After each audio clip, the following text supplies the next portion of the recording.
People have different opinions about how to do this, and I'm very much of the thinking, and my journalism is kind of centered on this, of, I don't need to hit you on the head with a frying pan, but I need to try to gently draw you in and show you. And I think this is especially important right now because things are so polarizing. I think we need to, as individuals, emotionally mature, but also collectively as, societies and nations. Today I'm coming to you from the Bosphorus in Istanbul in Turkey. And this week we're having a little bit of a departure from our usual show. We managed to catch up with Arwa Damon, who runs INARA, a charity, a non-NGO, working in Palestinian on the Gaza Strip, looking at the humanitarian crisis there. Arwa is an American Syrian, previously was a reporter for CNN, and so has a really unique perspective on what's going on in Palestine. And, we thought it'd be interesting to give a bit of perspective on this humanitarian crisis and particularly how it affects people living there in terms of access to financial services and, just basic needs. So here is my reporting with Arwa Damon. Arwa Damon, welcome to the podcast. Thank you, Brett King. My pleasure. It was nice to hear you talk today, and I actually took some time before we're catching up now to take a look at some of the work you've done on CNN previously and things like that. The first thing I want to ask you is, you spend this time in these war-torn conflict areas. You've been in Syria, in Palestine, recently in Gaza. You spent time also in Afghanistan. So I want to have ask you, how do you, in the depth of these conflicts, how do you keep your mental health in good shape? It's actually been a journey. I think, for the first probably 10, 15 years, not healthy coping mechanisms. And what has really helped me has been, not just the work, as we call it, but shifting my thinking. Because what I've now realized, and it's these small little moments, is that if you look for the light, because it's so hard to find and it's so hard to see, it can sink you even deeper. And I've come to this realization of I don't need the light. Right. I can tread water in the dark. Okay. The situations of extreme hopelessness that we see that are literally an arsenal are a weapon in the arsenal of war. It's this deliberate creation of situations that are so enormous, so hopeless, so helpless that you're driven into paralysis or apathy. I've realized that I don't need hope. Hope isn't my motivator. That's not why I keep doing what I do. And that realization gave me some of my power back. But in the more practical sense of it, EMDR worked really well for me. And I also started working with this guy, Simon, who does sort of mind-body balance and a lot of breath work. But, everyone has their own techniques for dealing with it. And I got 3 cats. The 3 cats must help. They obviously. They do. Tell me about the nonprofit that you run and the work you're doing. So for people who aren't familiar. Yeah, so it's called INARA, which in Arabic means ray of light, but it's the International Network for Aid, Relief, and Assistance. And I basically established it while I was still at CNN back in 2015, because by that point, I had seen so much. I'd been through so much, mostly in Iraq, Syria, Libya, and Afghanistan. And I kept coming across all these kids in these war zones that were injured and they weren't getting the medical treatment that they needed. And I was actually in a very dark place. And out of that came this idea of, well, hang on a second, maybe I can do something for these kids, and maybe I can build an organization that focuses on these cases that other charities are not providing treatment for. And that's what it initially really focused on, is medical and mental health treatment for children who have complex injuries. But since then, we've expanded into a much more sort of widespread, broad, very holistic approach. And we work in Afghanistan, Syria, Gaza, Egypt, Turkey, and we have had a couple of projects in Ukraine. But it's also because, when you spend that much time in these places, there's a few things that you realize. And I think for me, the big lesson has really been, this is so striking. People who have nothing are so generous with the little that they have. You mentioned that a couple of times. Yeah, and to me, it's still mind-blowing that someone who has just been displaced, who is just starting to, set up the scraps of their tent, would invite me in for a cup of tea. Yeah, yeah. Or how, in Mosul in 2016, the Iraqi Special Forces unit I was with, we were ambushed by ISIS, and we ended up sheltering with these civilians. And, literally, I mean, the soldiers were like bleeding out in this courtyard. The women and children were hiding in a dark corner. All I could see was the whites of their eyes. And the head of the household went and made fried eggs for everybody, because no matter what, we were still guests in his house, right? And, you see all these moments. And then when you come out of this space, your relationship with everything around you changes. My relationship, especially after Gaza, because it was so extreme, with food, with water, with a hot shower, with my bed, is very different to what it was before. And that really ends up being sort of a big driver in wanting to do and understanding the value of a small act of kindness. Because I haven't forgotten the small acts of kindness that have been bestowed upon me. And I know that people don't forget those small acts of kindness. And what's so striking about it is then, you look at the people who have wealth, and a lot of them are not generous not with it at kind. all. Yeah. And it doesn't make sense to me. Yeah. Yeah, it's true. You mentioned going to Gaza and people greeting you because they hadn't seen you and asking about your well-being. I know that. I mean, that was just nuts, because I think that was on my second trip in. And so INARA, my charity, we focus on sort of tent clusters. They're on the smaller scale that other organizations don't necessarily have within their area of operations. And so they know us. Plus, the team is constantly going back there because we're doing all these mental health activities with the kids. And yeah, so I had rotated out and I was coming back in 2 months later. And the women were all like, Arwa, where have you been? We missed you so much. We were so worried about you. And I'm sitting there going, I mean, Yeah. but I was So out. powerful. Yeah. I was out, and you were worried about me. But I mean,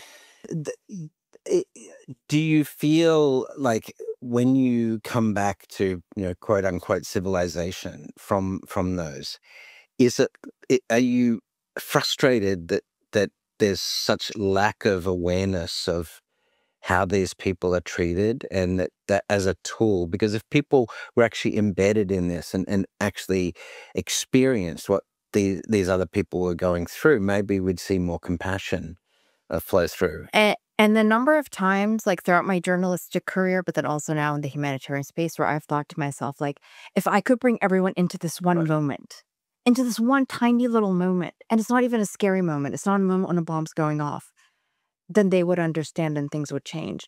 And as a journalist, I tried to focus a lot of my reporting and my storytelling on that, of really trying to bring people into the experience. And kind of, in the humanitarian space, like on my social media, I still try to do that. And I have a tendency to fault myself.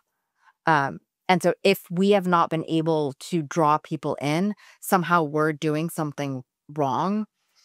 But there is a lot of, it's frustration, but it's also frustration with myself, in the sense that I should be able to figure out a way to break down whatever these barricades are that are left, that aren't allowing people to see each other as humans. Yeah.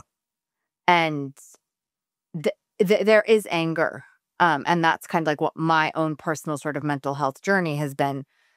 Throughout the course of my career for a very long time, I translated a lot of, the sad, because it's extraordinarily sad, and the hurt that you're seeing other people go through, and all of those sort of complex tornado emotions. I used to translate everything into anger. And so the work that kind of I did on myself has helped a lot with that.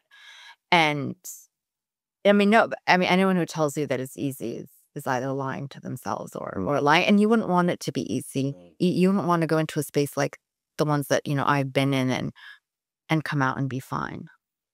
I mean, I want to talk a little bit tactically about, access to basic services. And one of the things we focus on in Breaking Banks podcast is financial inclusion and access to finances. But when you have, we've heard stories about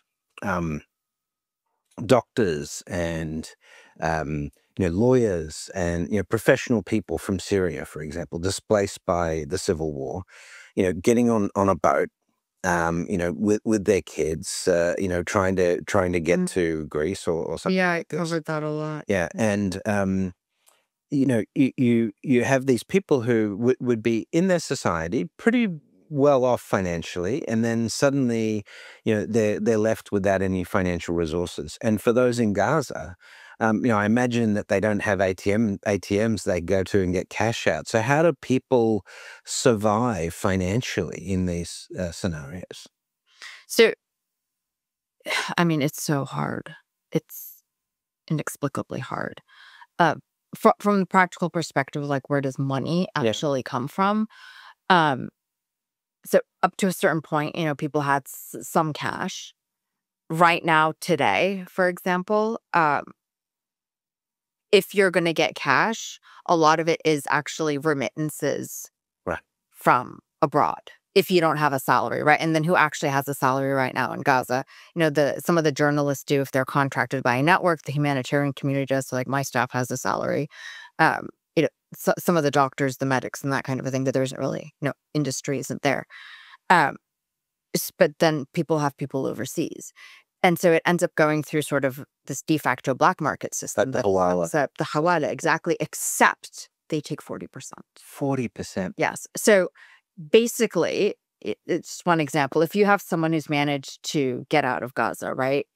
And let's say they're getting cash assistance outside, which is maybe, $200 a month. And they're sending half of that to their family members in Gaza. They're sending them $100, but that family member is only getting 60. And remember, we're talking about Gaza, where at certain points in time, when fresh vegetables was available, $60 would get you maybe 2 kilos of fresh vegetables. A tent, if you're going to end up, buying one because it's available on the commercial market for whatever reason, that's $1,000. And so the amounts of money that we're talking about people trying to survive on are absolutely absurdly low. That's insane. And yeah, like, this is where you understand that these are the limits of our current system in terms of our ability to absorb shocks to the system. And some people have wanted to sort of set up a sort of virtual money wallet thing, but for that, what do you need? Power. Yeah, you need phones. Phones. So, and so, you think Gaza, right? Internet. So how are people charging their cell phones?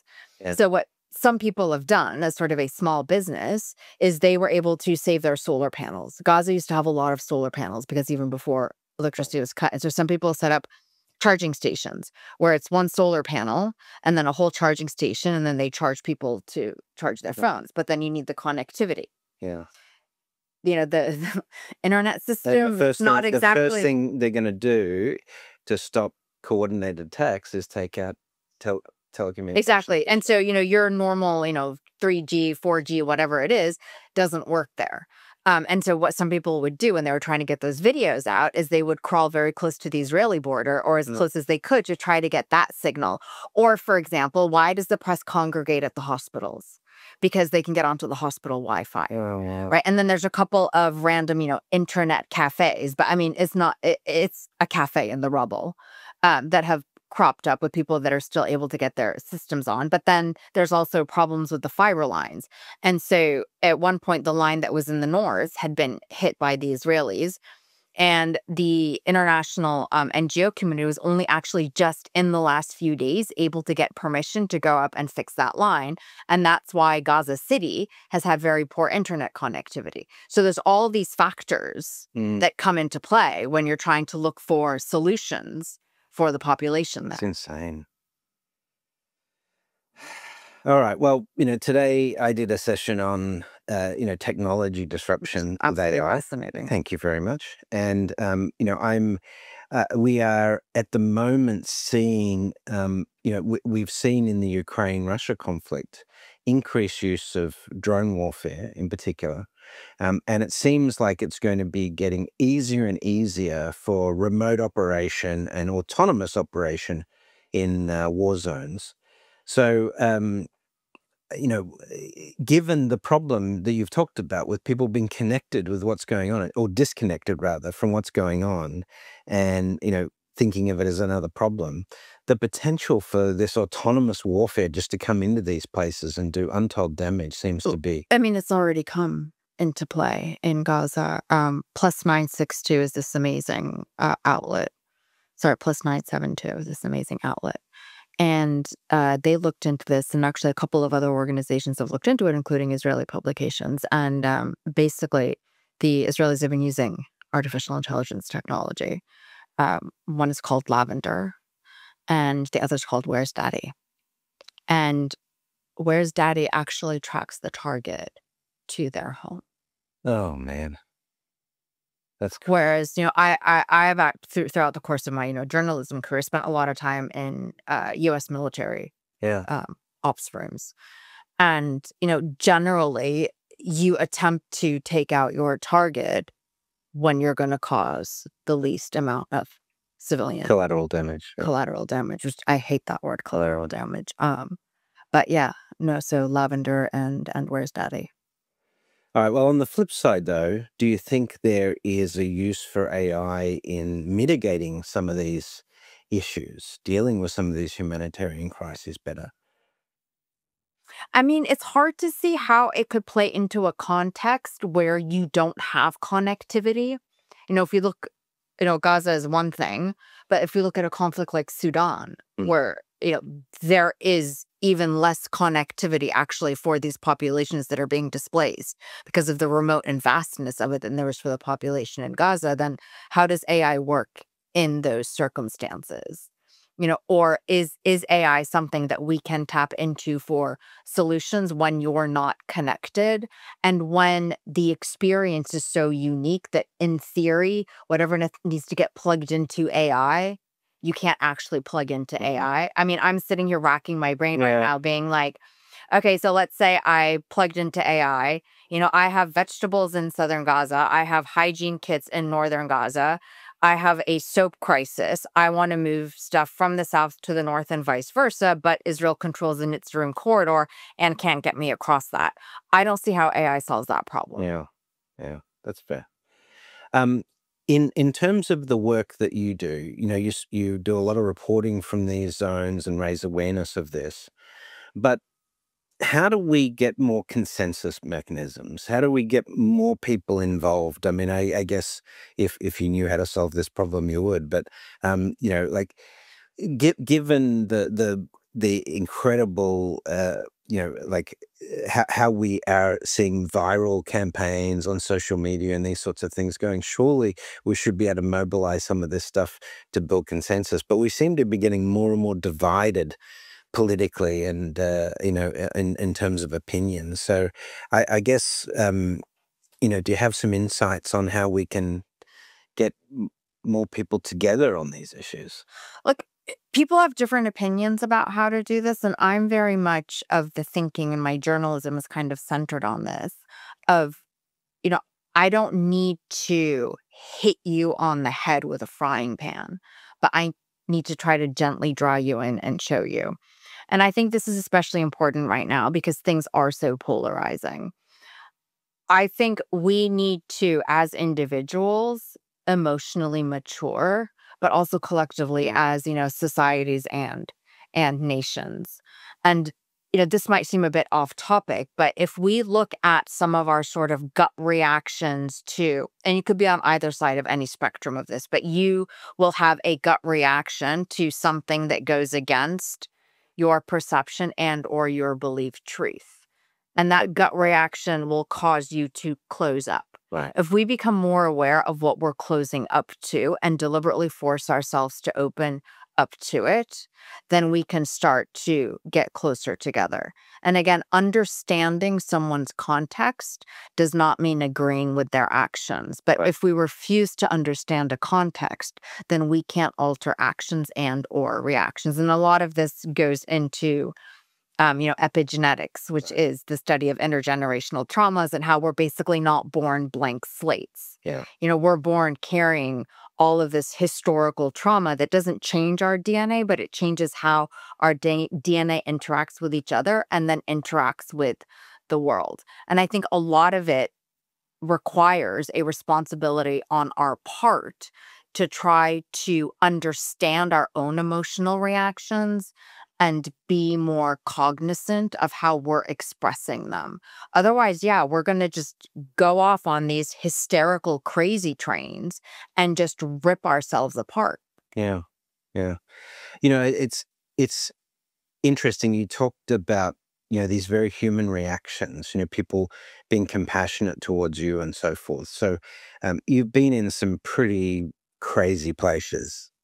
And I mean, I look at that and say you must have incredible internal fortitude and strength to cope with this. But the late great Marie Colvin, extraordinary journalist, one of my idols, she and like her era of female frontline correspondents broke the glass ceiling for my generation. She was killed in Syria, but she says courage is not being afraid to be afraid. Yeah. And so I'm not fearless. Yeah. But I do have courage. Yeah. Having said that, do you observe that these people are in extraordinarily stressful situations, but they're just normal people? They are. And I mean, look, there's a big difference between, whether it's journalism or humanitarian. Like, we go in and out and we're doing it by choice. They don't have a choice. They don't have the ability to leave. And especially when we're talking about like Gaza specifically, all these other areas that I've been in, even the sieges that were happening in certain areas of Syria or, ISIS in Iraq, there was always an escape route, albeit one that could be like practically suicidal, but it was always there. It was always that option. And then as front lines advanced, then there was that moment where if you'd survived up until that point, you would pop out. Yeah. And that's it. You could breathe and it was over. But Gaza doesn't have any of that. And, when you actually go there, though, and spend time there and realize that in the middle of this crazy, people are still holding on to laughter because laughter is resistance. People are still holding on to their dignity because holding on to your dignity is resistance. Then that's when you really understand what it means to be a kind and compassionate human. I mean, I often ask myself, as we all should, if I had children, if my kid was starving and my neighbors got a bag of flour, would I go and steal that from them? Yeah. Would that level of social disintegration happen around us? And I keep remembering, the Americans during COVID and the toilet paper run. Oh, yeah. And Aussies too, by the way. Did you? Yeah. And I think about, the people in Gaza, but also in a lot of these other areas that I've been to and how, no, they didn't disintegrate like that. What's a little, I just remember this. I did a book called The Rise of Technosocialism, and I spoke about COVID impact on communities. And food wastage went up by 40% in the United States because people were hoarding food and they couldn't use it. It's just insane. It's just insane. I mean, there's kids in Gaza, right? And I'm talking like the height of the starvation. And so we at one point managed to like find enough supplies to do a hot meal. But we were calling them hot meals then, but literally it was just rice because there was nothing that you could buy to actually put on the rice. And so, our truck drives up and the kids are starving. And you would think, like anywhere else in the world, a starving child, when they see food, what do? They run, they grab, they shove it in their own mouth. These kids went and helped our team unload the truck and pile the food and then took their share and helped them actually with the distribution. Because even a child in a place like that understands that you can't just look out for the individual, you've got to look out for the whole. Incredible. So listen, I'm respectful of your time. That's I really appreciate it. For people listening to the cast or watching this on YouTube, how can we help INARA? What can we do to help you and the work that you're doing in these places? I mean, look, obviously, donate, donate, donate, right? And there is this notion out there that, somehow because there's this Trump, ceasefire deal or that it's over, or there's this impression that, well, nothing's really getting in properly, that we are spending the money that gets donated to us. All organizations are. But frankly, like, even if it's not INARA, like, whatever you have that you can give, no matter how hopeless or helpless you might feel, donations do make a difference. And if you can't donate, I mean, look, there's small scale fundraisers that can be organized, getting, children actively involved, but then also talking about it, creating spaces where people can talk about it, just making sure that we keep the conversation going. Because right now, my personal big fear is in the way that we accepted Gaza's pre-October 7th situation as the status quo. And Gaza was a prison back then. And nothing was going in and out without Israel's approval. And the living conditions were extraordinarily difficult. And we all lamented the fate of Gaza. And it was like, Sure. oh, the poor thing and the poor Palestinians there, blah, blah, blah. We can't let this, what we're seeing right now, today's reality, become that new accepted normal status quo. And the only way to prevent that from happening is to make sure that the spotlight stays on the situation there, and not just on Gaza, but, on the West Bank too. Yeah. Arwa Damon, thanks for joining us on The Futurists and Breaking Banks. I applaud the work you do. I think it's incredible to see someone dedicated to putting themselves in dangerous situations to help others, and we're very grateful for the work you do. No, I'm grateful. I appreciate it. You know what I mean? Here's something else that people can do, right? Like, this is a new space for me. It's a new audience. And, Yeah, sure. you never know. There's so much that we can do that we don't even know we can do. All right, well, you heard it there. So thanks, guys. Get on and help us out.